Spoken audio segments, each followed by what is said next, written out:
Hello, hello, hello. Welcome everyone to Demote Mitch Monday.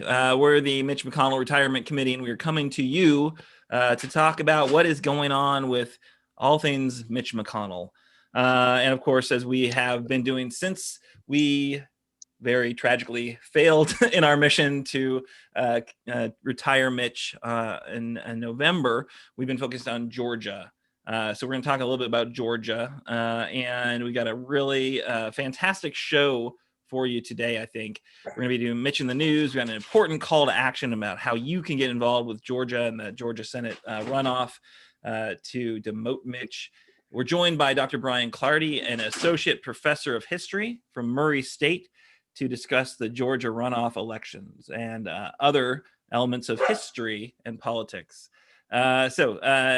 Before we get into that, though, we're going to introduce you to our hosts, co-hosts. Got a very exciting shakeup today, welcoming back a former co-host, a prior co-host you haven't seen for a while.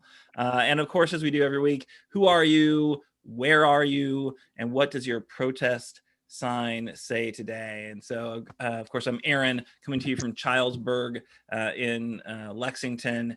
My protest sign says today, it says wear your damn mask. That is definitely an issue that I think we got to get better on right now as we deal with this coronavirus heating up again.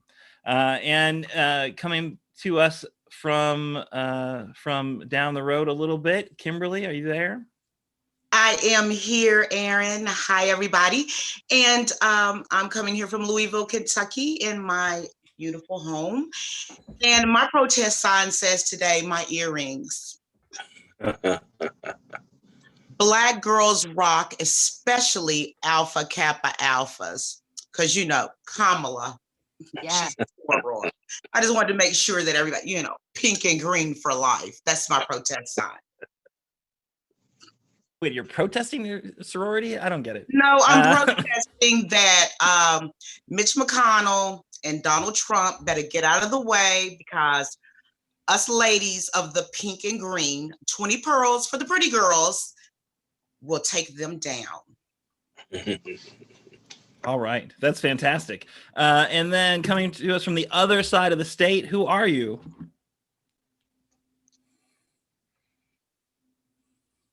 Hello, me? Samantha. Yes. Hi, I am Samantha Jean. Yeah, me. And I am in Cadiz.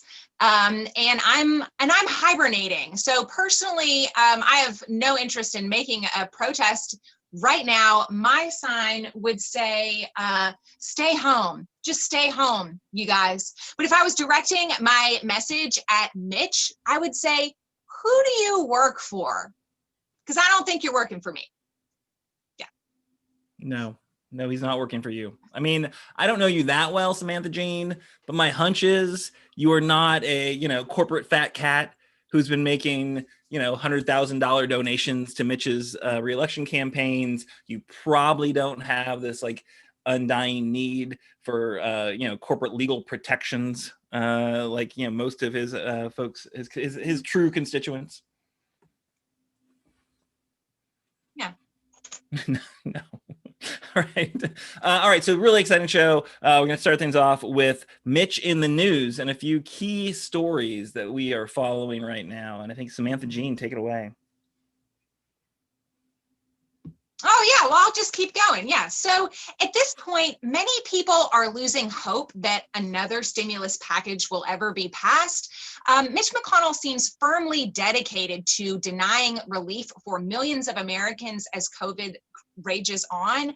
Both the House and the Senate have gone back and forth proposing different packages. House Democrats asking for up to $2.2 trillion in added stimulus, but Senate Republicans have set a firm cap on spending, wanting to keep this next package under $1 trillion, calling it a relief package. It's not so much a stimulus, but whatever. Lawmakers say that the relief bill will likely not include any more of those $1,200 checks. This comes as a blow to many Americans struggling with unemployment and the threat of eviction. Mitch says that the $300 billion needed to cover the cost of all of those checks is just too much to ask for. His proposal is 3 times that amount at just $900 billion, which is needed to ensure that we don't have a government shutdown. I guess he's not so worried about the American citizen shutdown. But he definitely has his priorities.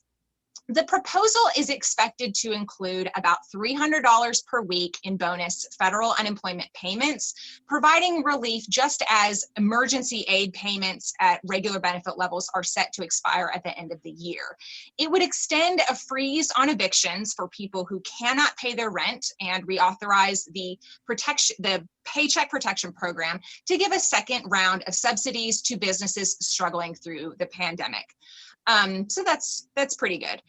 President-elect Joe Biden is in favor of the compromise, saying that families need help now.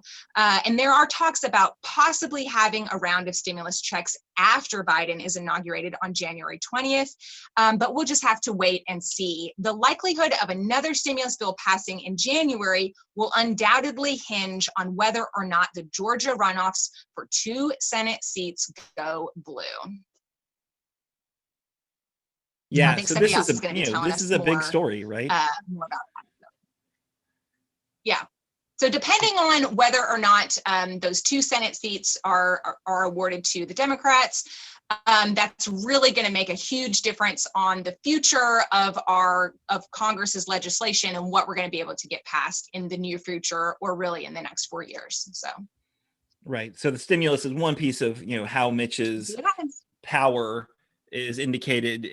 Like, what does this mean? It means if Mitch is in control, nothing good happens, right? Like, the takeaway is that Mitch has got his priorities. They are not our priorities.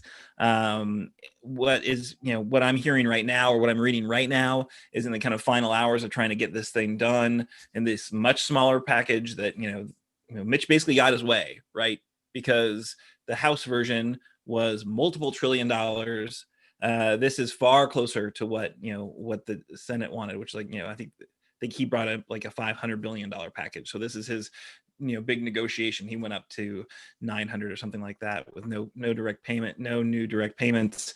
But what we are hearing is that this version might not pass because Mitch is demanding legal protections for corporations. He doesn't want money to go directly to states or local governments that need the money. Mitch has given him credit for being consistent, right? He's like said from day one, let the states go bankrupt, and we got to protect the corporations so none of them ever go bankrupt, and from lawsuits, right? And that's really why I had to say. It's really why I wanted to ask, Mitch, who do you work for? Because we're actually seeing a lot of this coming out in the media right now, of the Paycheck Protection Program. The last time went through, and we're seeing tons of billionaires. We're seeing Jared Kushner. We're seeing Mitch McConnell's wife. We're seeing tons of these just giant corporations who got this relief for their businesses. While, if you remember, I know business after business of real people that I know who said, we got denied. And while, tons of money is flowing into the hands of these people who already had lots of money. So if we're considering that this new bill, he's pretty adamant that it's not going to be going to any of the regular people, it's just going to be going for businesses. Okay, absolutely. We can all agree that small businesses need help.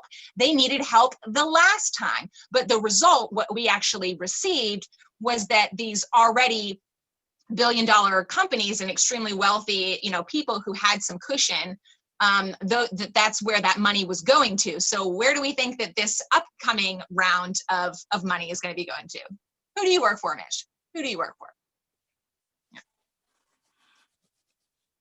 Yeah, absolutely. All right, Kimberly, you have any thoughts on the stimulus and what's going on in DC, or should we move on to your story? I don't think we have enough time to get all of what I feel about Mitch better have our money. But yeah, let's move on to Mitch McConnell and his op-ed that he did in the Courier Journal about all of his civil rights and activism that he's done and claims allegedly. And I did a little bit of research on my own. And yes, it appears that when Mitch started off so long ago, most of us were probably preteens or teenagers when he started in the business of politics. And he was responding to someone who did an op-ed themselves, Mr. Dwayne Tutt, who is an economist who questioned what happened to the young Mitch that he knew. We're all asking that. What happened to that young Mitch that wanted health care for everyone, that Mitch that was in DC that heard one of the most famous speeches ever known to mankind by the late Dr. Reverend Martin Luther King. And although he says in the op-ed, he was unable to hear all the words because he was so far back, but he knew that that was a pivotal point in his life. And then also, he says that his dad was very active with the Urban League. So he knew at an early age about diversity. So what happened to that young Mitch?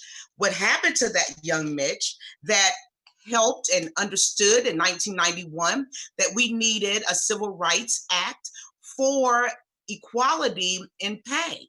That was 1991. What happened to that young Mitch? What about the young Mitch who started the Mitch McConnell Center at the University of Louisville, which he is an alumni? I had the pleasure of meeting the late attorney Johnny Cochran, who Mitch McConnell brought to the University of Louisville. And I was one of the ones selected and chosen to help with that event. And I got to meet Johnny Cochran and had a book signed and all of these type of fabulous things. So what happened to the young Mitch? Well, we can see what happened to the young Mitch. I don't think that he ever was really about people of color, number one. Number two, he started tasting the power. Power is a most atrocious, should I say, type of energy drink for someone. The power and the money and the title and the power and the words and everything that he can wield as this powerful man. This man is the most powerful man in America, and he uses his power not for anyone, for any type of civil relations or equality or anything against discrimination. I believe that also Mitch McConnell has a psychological disorder called white supremacy. Many psychologists and psychiatrists all over the world are now saying that white supremacy is a psychosis. Can he take some medicine for it? No, there is no prescription that can be given, but through ample time of therapy and help and support, maybe that old Mitch that was trying to move up the ranks can truly be who he is. So when people say, well, Mitch is this for Black people, he's not for me. I know that. He's not for anyone but himself. So this is what happened to that young Mitch. Back to you, Aaron. Thank you so much, Kimberly. Yeah, I found that op-ed just really just astounding, right? This is a guy who famously, collected a check in front of a, Confederate flag. This is a guy who, famously said that he would not campaign in the Black parts of Louisville. This is a guy, give me a break. Go ahead and rewrite your history, Mitch McConnell, but no one's buying it. Maybe you get it in the Louisville paper of record, so it's there for all time. But it's lies, and don't convince yourself of otherwise, because you're not fooling anyone. Well, Aaron, you actually can't, because as Rachel Maddow likes to say all the time, and is so incredibly true, don't listen to what they say. look at what they do. And throughout these decades, because it's been many, many decades, what has Mitch McConnell actually done for Black Americans, and especially right here, his constituency in Kentucky, Black folks? Absolutely nothing. Yeah. Samantha Jean, any thoughts on that one? Oh, wow. Just to give a nod to Mitch McConnell's political career, which has spanned actually more than my entire lifetime, he gave a wonderful acceptance speech. I'll say that. I was actually intrigued watching his acceptance speech. I thought was very warm and friendly, and you know, he definitely knows how to do his job, which is to craft a specific persona that's going to be needed for to serve him in that moment. Because when we look back and we see exactly what he has done, it's almost just a whole lot of nothing. And I can't even say, I met Mitch McConnell when I was a child, when I was 8 or 9 years old, went and visited him and met him in his office. And so to think to even have that kind of proximity with a member of Congress, and I can't even think of anything that I can be like, man, Mitch McConnell did this for Kentucky, you know, much less the entire country. Like, I am at a loss for what he has done for Kentuckians. And as much as his wealth has grown and grown, our state is one of the poorest in the nation. We have some of the lowest levels of education, and we have a lot of people who are uninsured or who have terrible health care. I mean, the kind of legacy that somebody is going to lead. He has been in office for 35 years. 35 years. That is, like I said, my entire lifetime. And how How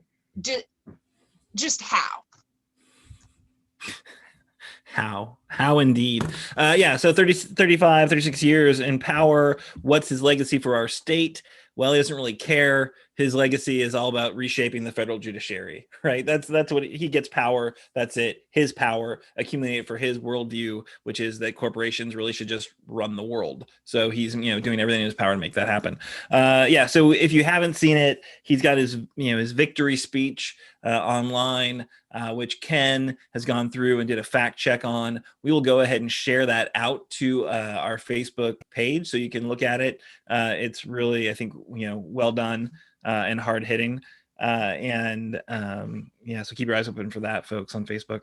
So we're going to move on now. Thank you so much for those stories, Samantha Jean and Kimberly. We're going to do our call to action, right? Because this is not just, it's not just a Facebook Live with some talking heads. It is, what are you using the information for, right? We're talking about this threat that Mitch McConnell is to democracy, is to Kentucky, is to our nation.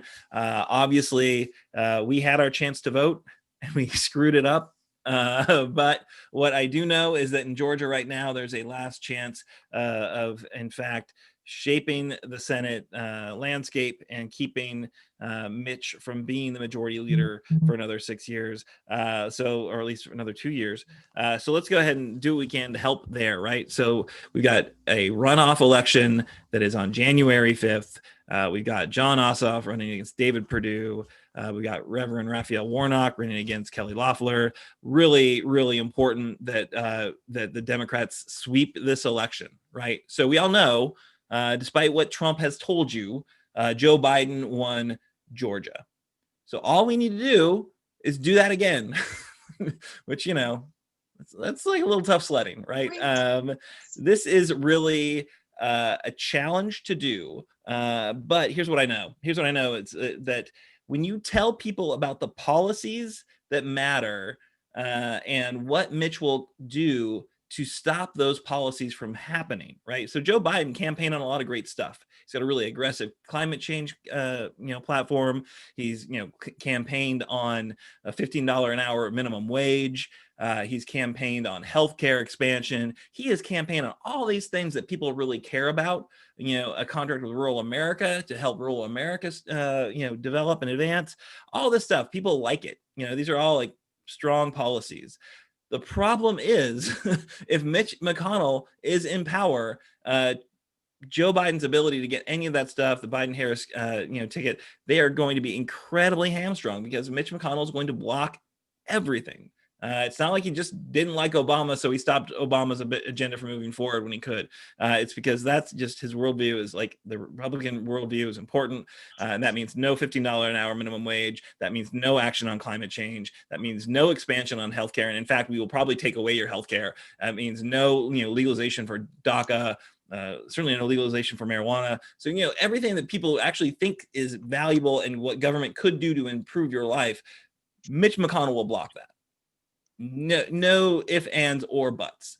So we have got to stop Mitch from being the majority leader, from having the power to block it, because, the way the rules are in the Senate, he is incredibly powerful as a majority leader. So what can we do about it? You can't move to Georgia and vote. That's a joke. No one's doing that. It's a right-wing meme. But what you can do is you can go to voteforward.org, indivisible, get yourself a list of high potential voters who don't necessarily always vote, but we think when they vote on our side. We need to make sure they know. These are folks who maybe aren't watching the TV, so they haven't seen I'm sure, way too many ads about this runoff race.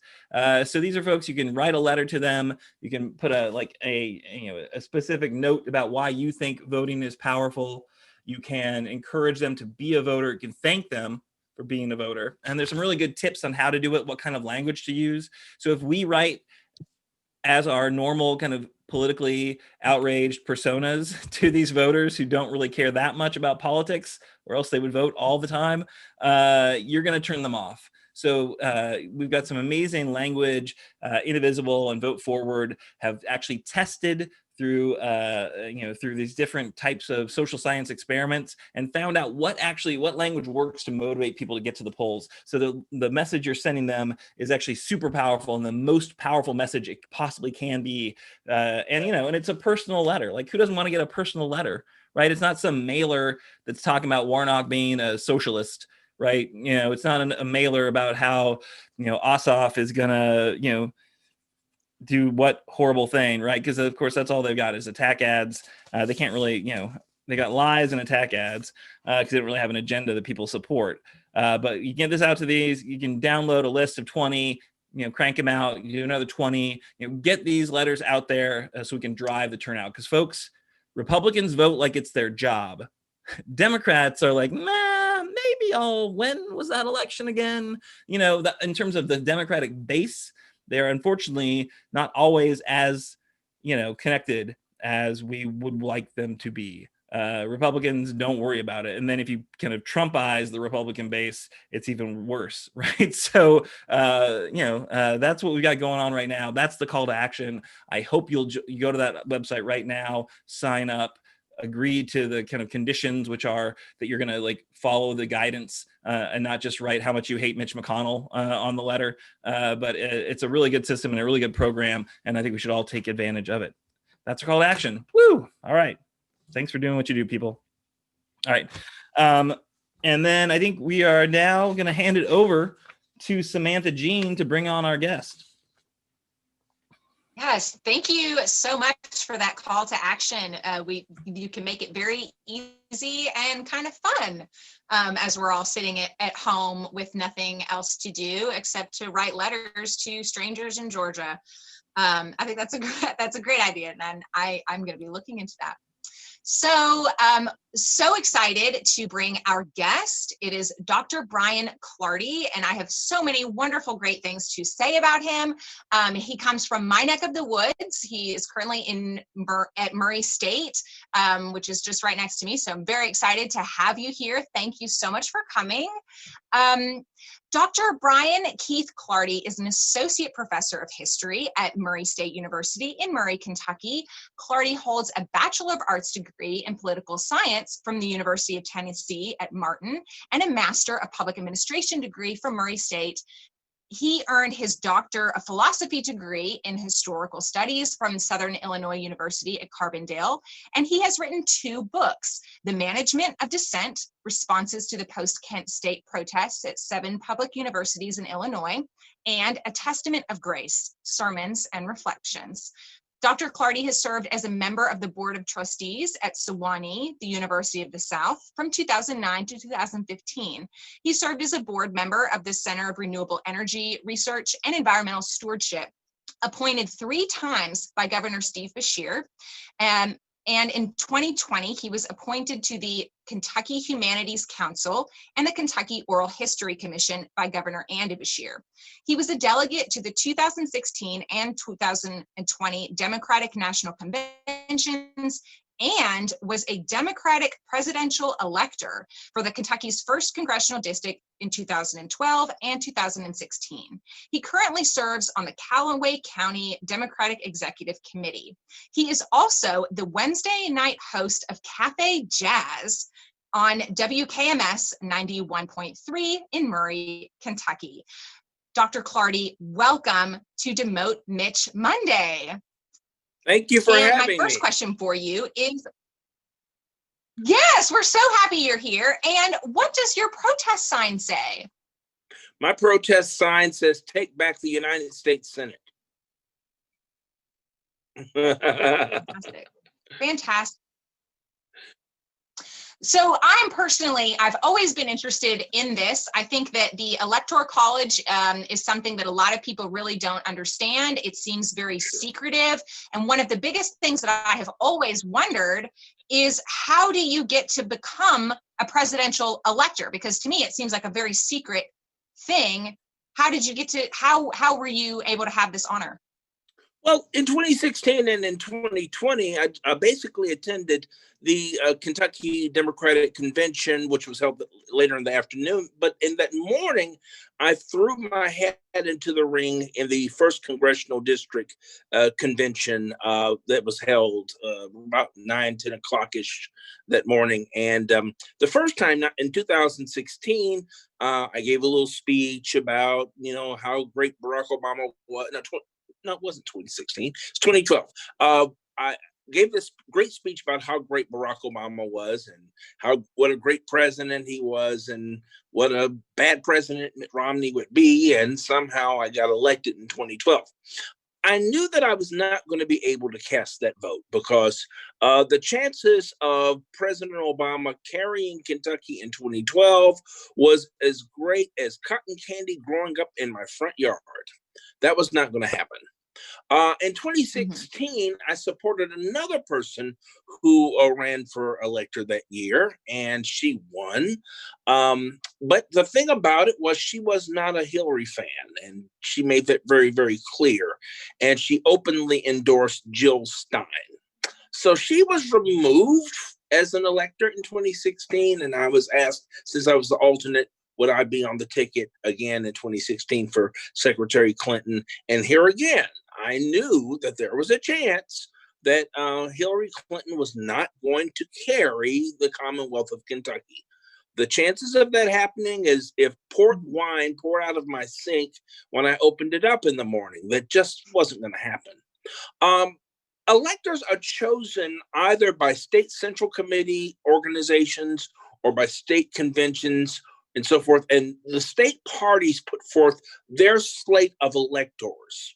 Depending upon how the state does it, they put forth their slate. And that's who you're really voting for on election day. You're voting for the candidate, and you're going to hope that your candidate wins your state, because your electors then will be received into the Electoral College in December, and they will then formally vote for the president of the United States. Now, here's the deal. A presidential elector, once chosen, once certified, once they sit there in that state capitol, they don't have to vote for the person that they represent. And that has happened as recently as 2016. A few Republican electors voted for Colin Powell. One voted for John Kasich. In 1972, Richard Nixon, of course, soundly defeated Senator George McGovern. He won 521 electoral votes, a huge landslide for Nixon. But the record indicates that Nixon really won 520 votes because there was a person who voted, I believe a Virginia or North Carolina delegate, one of the two, decided to vote for John Hospers, who was the Libertarian candidate. So the record reads Nixon 520, George McGovern 17, John Hospers 1. Now, what would happen and what would have happened if the Electoral College had decided Nixon electors, Trump electors had voted for someone else? That person would have been president of the United States. Would it have been a big brouhaha about it? Absolutely. But electors are not pledged to do so. And oftentimes you do have the problem of the faithless electors happen a lot. I thought that was the whole point. And how do you sorry, Dr. Clardy, wasn't that the point of the Electoral College? Was that there was some like check on in case someone crazy gets elected by a popular vote, then the electors are like, whoa, maybe this is not a great idea, people. Which, you know, it's like, if it didn't work for Trump, what are we doing? What is the point of this thing? Well, I've been beating the drums for the last 30 some odd years, calling for the repeal of the Electoral College. If for one reason only, that was because the framers of the Constitution did not have a lot of faith in the broader society to elect enlightened and good leaders. And so they placed it in the hands of elites. And that was the whole focus of it. They fear this whole idea of tyranny of the majority. Madison talks about it quite a bit. But here's the thing: there's a precedent for getting rid of the Electoral College, and this is what the precedent is. The framers of the Constitution originally called for state legislators to elect United States senators. Here again, you're putting the decision in the hands of the elites rather than in the hands of the voters.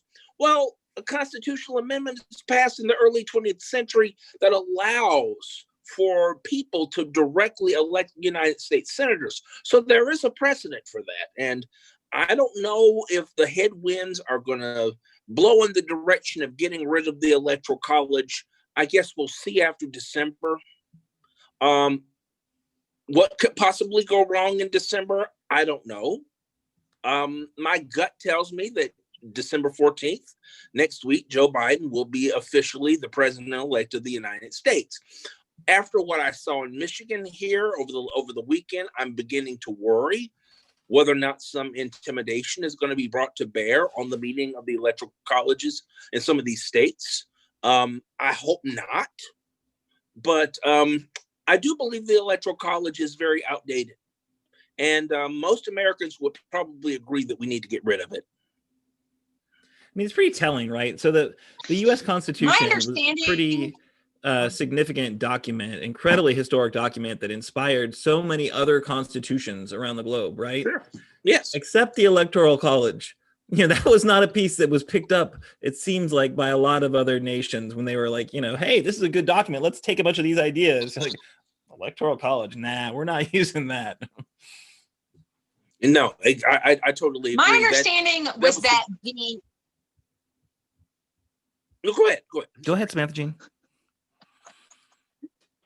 Oh, I'm just a chatty Kathy, but my understanding was that the Electoral College was basically created because Americans were illiterate, like that we literally were too stupid to elect voters for ourselves. So I personally see it as like a huge insult. And when people say, "Oh no, we need the Electoral College," it's really because there's only, you know, the only way that someone would ever be elected having not won the popular vote would be through the Electoral College. And I see no justification whatsoever in a modern society why we would have this outdated system It doesn't make any sense. I think that we have a popular vote. That's what democracy is. One person, one vote. How is there any justification for any other scenario? Does not make any sense. I totally agree. And let's get Had back to say the that. I'm political sorry. literacy Just had to piece. say that. Oh, no, I'm glad you said that. Let's get back to the political literacy piece. One thing that they did not have in 1787 and 1788, they did not have the huge type of public school systems that we have. So, I mean, I guess that would account for some of the illiteracy. I suppose that would. Now we have public schools. We have people who make it at least past the 12th grade. We have people who can read at 7th, 8th grade and beyond level. We have in 2020 a technologically advanced society where you can get your news and your information on your telephone. We have a 24-hour news cycle. We have public radio, public television. We have podcasts just like this one. So there's no excuse for no one not to know the issues. And this whole notion about people being illiterate is just plain bunk. It's an elitist argument, and I'm glad that you raised that, because that's exactly what it is. Dr. Clardy, I'd like to ask you a question. How are you doing? Doing great. How are I you? haven't talked to you for a while. It's been too long. Yes. Oh, I know. So my question also is some of my research and things like that. Can you speak to us about the Electoral College and how slaves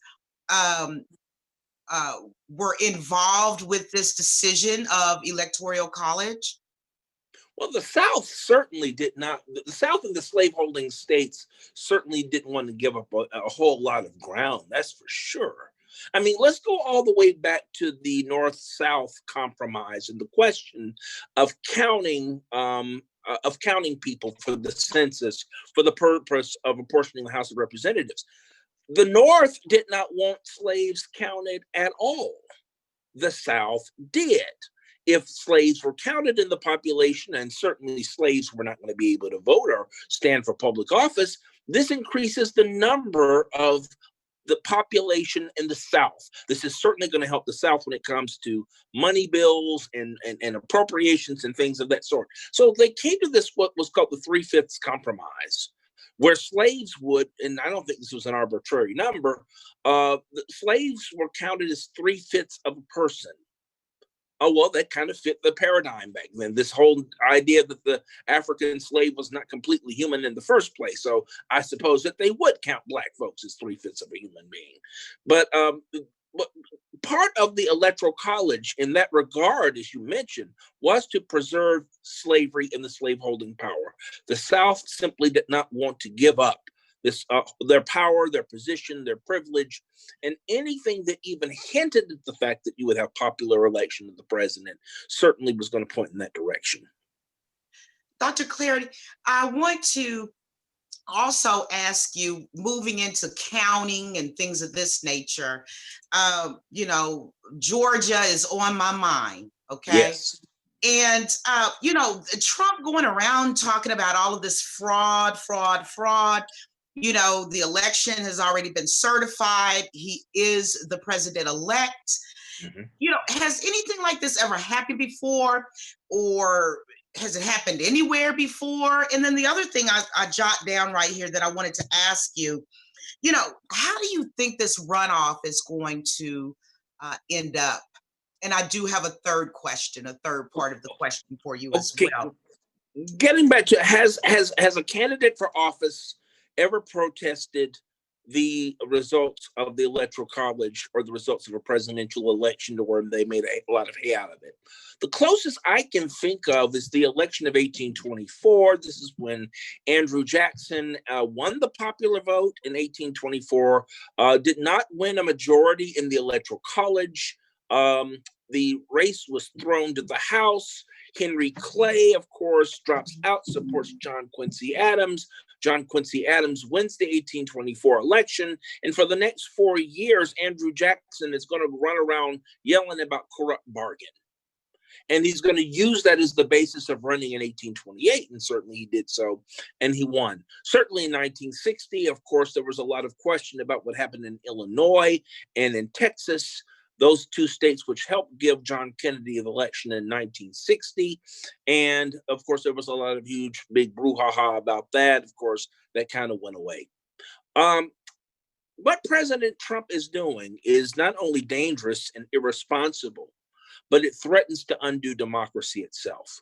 It is race baiting 101, plain and simple. Because if you listen to some of his screeds since the last election, and some of the places where he ordered recounts, where were they? They were in places where you had large majority African-American populations, which voted heavily for Joe Biden.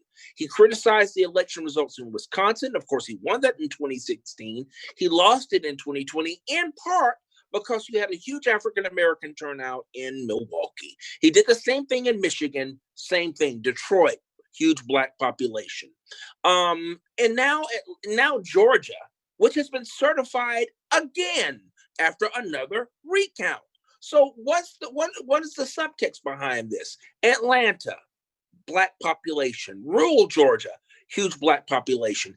It just seemed to be that President Trump, go figure, criticized and was very, very ugly about the election results in places where you had huge, massive Black voter turnout that did not support him, and he lost the election.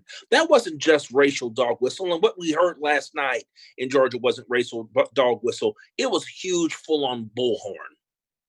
And so what that's going to do is going to undermine a lot of confidence in elections, in democracy itself. Remember, Donald Trump won over 70 million votes. That's nothing to sneeze at. So Joe Biden is going to go into the presidency in January with this whole notion, with half the country thinking that the election was stolen in his favor. So he's already going to be going into a divided America. That's one.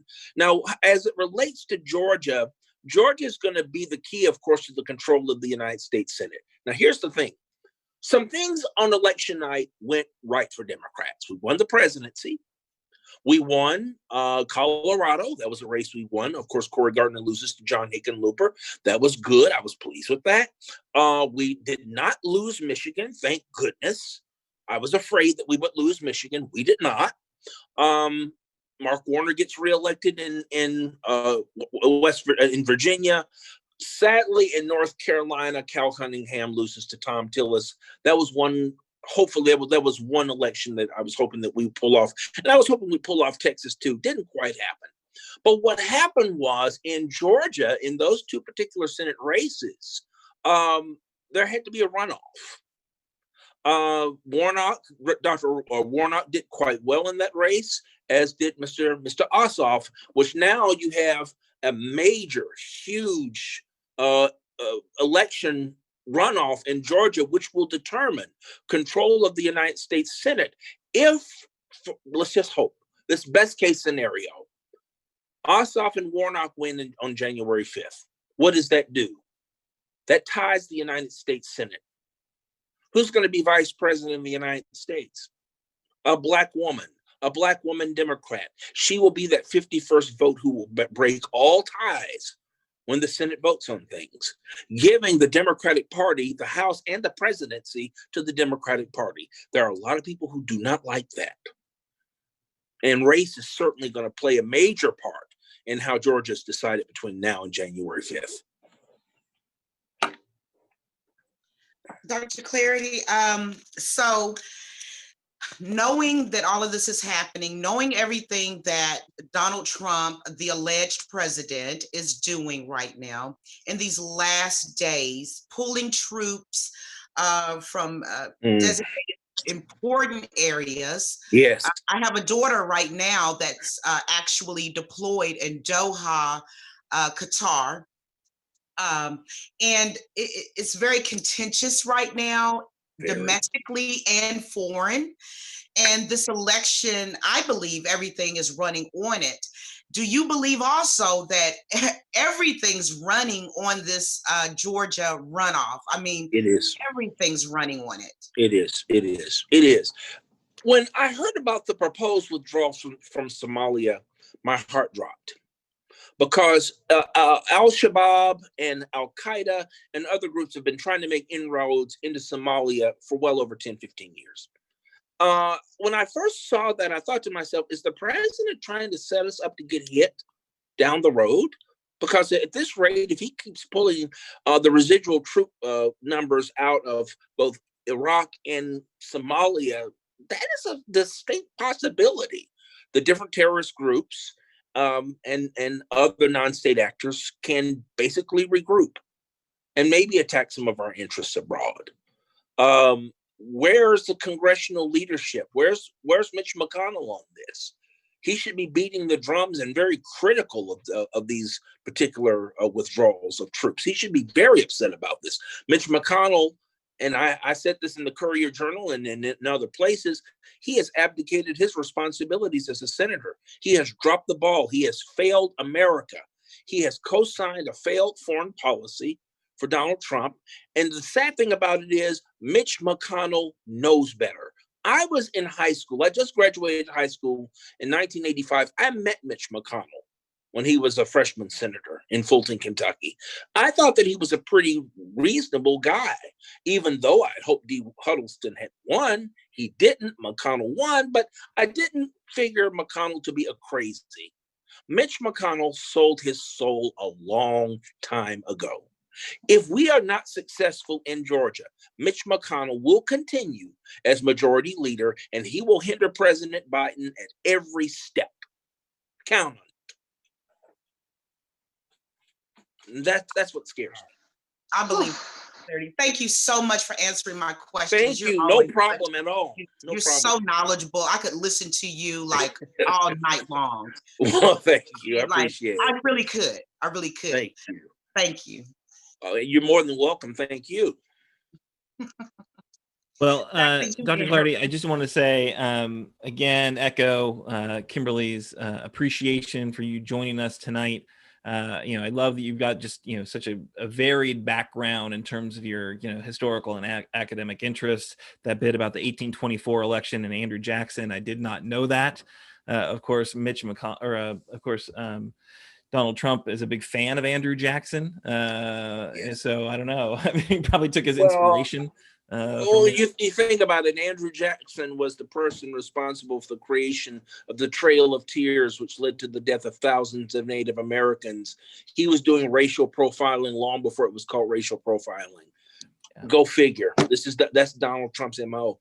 Yeah, absolutely. Well, thanks again for sharing your evening with us. Thanks for sharing your historical perspective. I'm honored. Have a great night. You do the same. You all take care. Listen, stay in the fight. It's not easy. You're going to run into some roadblocks, but stay in the fight. Our country is at a crossroads right now, and your voices are definitely needed. Awesome. And I hope that you will consider joining us again in the future to share your views, Dr. Clardy. You got my number. All right. Anytime. Thanks. All right. And so I think we're going to throw it over to Kimberly at this point to kind of close us out for the evening with a few kind of house cleaning notes that we need to get taken care of. Well, I want to know, first of all, are you getting our newsletter? It's such a wonderful newsletter filled with information that you honestly can use and keep up to date on what's going on. So if you're not getting our newsletter right now, shoot us a DM, okay, on Facebook or Twitter, and we will sign you up. I mean, you're missing out if you're not getting one. Also, I want to say that we love Ken. We love Ken from Couch Fire Media. He puts this show together. He is so classy and knowledgeable about what he's doing. And you can see more of his work and his team at couchfiremedia.com. And then always, I know you've been jamming with us in our intros and outros, and we want to give a big shout out always to Nate Orshan, and you can listen to more of his music and his songs at natesongs.com. Also, to do this type of work and to help in Georgia, it does take money. No one really likes to talk about money or beg for money or ask you for money, but we do need funds to continue this work that we're doing. And it's a very important work for our democracy, for the future of our country. So if you could please donate any amount to the Act Blue link that you're seeing on your screen right now. We really appreciate any amount. We are appreciated, and you will be appreciated. So also just want to let you know, next week, Doug Price is going to be doing his thing. I know you love Doug. He's going to be talking about Purdue and the things with Ossoff. So make sure that you're here next week, 7 o'clock on Monday. And to get a dose of just some settled back conversations, join me on our Facebook page, the Jones Report radio program, which comes on 1 o'clock every Sunday with Mike Breuer and Betsy Foster and myself. So until then, we'll see you next week.